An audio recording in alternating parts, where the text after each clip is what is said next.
चाचा विधायक है हमारे हमारे चाचा विधायक है हमारे। गुरु चाचा का तो नहीं पता, लेकिन जल शक्ति मंत्री के बेटे यही कह रहे होंगे, पापा मंत्री हैं हमारे।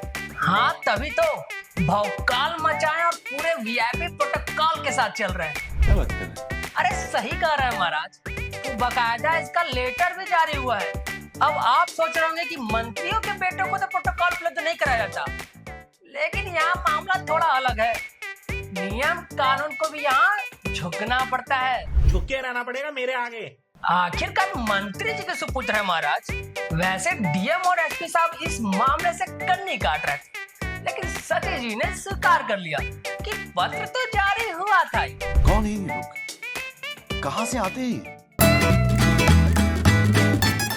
भैया सूबे के अफसरों में शुमार एक पूर्व साहब इन दिनों कई जिलों में घूम घूम कर फीता काट रहे हैं। अब अचानक उनकी ओवर एक्टिविटी देख माननीय जी की तो नींद उड़ गई है। चर्चा यह है कि माननीय अपने पत्नी को दिल्ली के पंचायत में भेजने के लिए सियासी जमीन तैयार करने के उद्देश्य से यहाँ वहाँ भटक रहे हैं। ताजा वीडियो गोरखपुर के दिल्ली वाले माननीय का वायरल हो रहा है, जिसमें वो सत्ताधीश के मौजूदगी में पूर्व साहब की सक्रियता में चुटकी ले रहे हैं। उन्होंने कहा, आपकी मेहनत को धन्यवाद, लेकिन ये मेहनत राजधानी से करें, यहाँ गोरखपुर आने की जरूरत नहीं। उनकी इस बात पर सत्ताधीश समेत सभी माननीय ठहाके लगा के हंसने लगे। गुरु बिजली महकमे के ट्रांस गुमती वाले ऑफिस में बड़का खेल हो गया है। एक अफसर ने अपने बड़े साहब का कमीशन ही कटक लिया।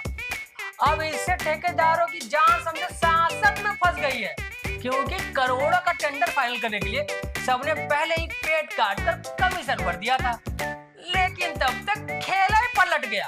अफसर साहब का तबादला लखनऊ से बाहर हो गया और वो बिना कमीशन का हिसाब चुकाए हीरे से खिसक लिए। अब बड़े साहब ठेकेदारों से सीधा अपना हिस्सा मांग रहे हैं और कह भी दे रहे हैं कि अगर मुझे कमीशन नहीं मिला तो समझो आपको ठेका भी नहीं मिलेगा। मेरे साथ अन्याय हुआ है, मेरे साथ अन्याय हुआ है। अब भैया दीजिए हमको इजाजत, कल सुबह 7 बजे फिर होगी मुलाकात कुछ खरी खोटी खबरों के साथ।